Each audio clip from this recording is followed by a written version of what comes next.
அதாவது பெரியார் பல்கலைக்கழகத்தில் பல்வேறு ஊழல் முறைகேடுகள் நடந்து வர்றது வந்து எல்லாருக்கும் தெரியும். அதில் வந்து பார்த்திங்கன்னா பட்டியலின மாணவர்களுக்காக மத்திய அரசு நிதி உதவியோட நடத்தப்படுற தீனதயாள் உபாத்தியா மேம்பாட்டு திட்டங்கிற டிடிஜிகேஒய் அப்படிங்கிற திட்டத்தின் மூலயமா பழங்குடியின பட்டியலின மாணவர்களுக்காக திறன் மேம்பாட்டு திட்டம், அதாவது கணினியில் திறன் மேம்பாட்டு திட்டம் செயல்படுத்தப்பட்டது. அந்த திட்டத்தில் மிகப்பெரிய ஊழல் முறைகேடுகள் நடந்திருக்கிறதா நாங்கள் பல முறை சொல்லியிருக்கோம். இது குறித்து பார்த்திங்கன்னா நாங்கள் கம்ப்ளைண்ட்டும் பண்ணியிருக்கோம்.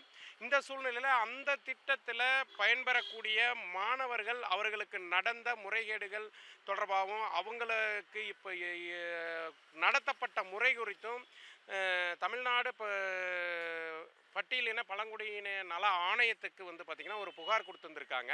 அந்த புகார் மேலே ஆணையம் வந்து ஏற்கனவே கடந்த ஜனவரியில் கொடுத்த புகார் மேலே சேலம் மாநகர காவல் ஆணையருக்கு ஒரு சம்மன் அனுப்பியிருக்கிறதாகவும், அந்த சம்மனை வந்து விசாரித்து வர 30ஆம் தேதிக்குள்ளே அறிக்கை தரணும்னு சேலம் மாநகர ஆணையருக்கு உத்தரவிட்டதா அறிய வரும். அதன் பேரில் இன்றைக்கி வந்து அந்த மாணவர்கள் வந்து கூப்பிட்டு விசாரிக்கப்படுறதா அறிய வர்றோம்.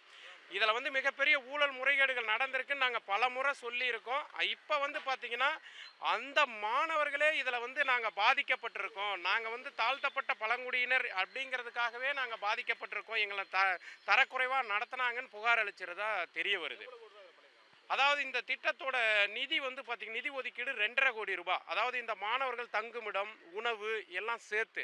ஆனால் இந்த மாணவர்கள் எங்கும் தங்க வைக்கப்படலை.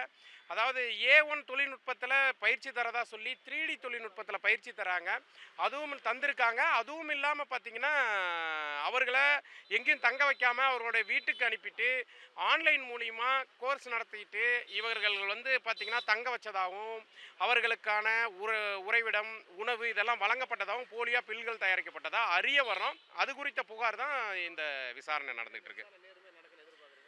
நேர்மையாக நடக்கணும்னு நினைக்கிறோம். நிச்சயமாக தமிழ்நாடு அரசு இதில் தலையிட்டு நேர்மையாக விசாரணையை கொண்டுட்டு போகணும்னு நாங்கள் விரும்புகிறோம். இது குறித்த ஆதாரங்கள் மேலும்னா அதில் பணியாற்றிய ஒரு 17 பேர் ஏற்கனவே சிஎம் செல்லுக்கு புகார் கொடுத்துருக்காங்க. அவங்களையும் கூப்பிட்டு விசாரிக்கணும். இந்த மாணவர்கள் மட்டும் இல்லை, அவங்களையும் கூப்பிட்டு விசாரிக்கணும். இந்த திட்டத்தில் வந்து பார்த்திங்கன்னா முதல் காரணம் இந்த திட்டத்துக்கு வந்து நடைபெற்ற ஊழல்களுக்கு முன்னாள் பதிவாளர் தங்கவேலு வந்து முதல் காரணம். அவருடைய அதாவது துணைவேந்தருடைய தலைமையின் கீழே தான் இயங்கினாங்க. இதில் வந்து பார்த்திங்கன்னா பணி மேம்பாட்டு திட்ட அலுவலராக செயலாற்றின சசிகுமாருங்கிறவரை முழுமையாக விசாரிக்கணும். தங்கவேல் அவர்களையும் நேரில் அலசி விசாரிக்கணுங்கிறத நான் கேட்டுக்கிறேன்.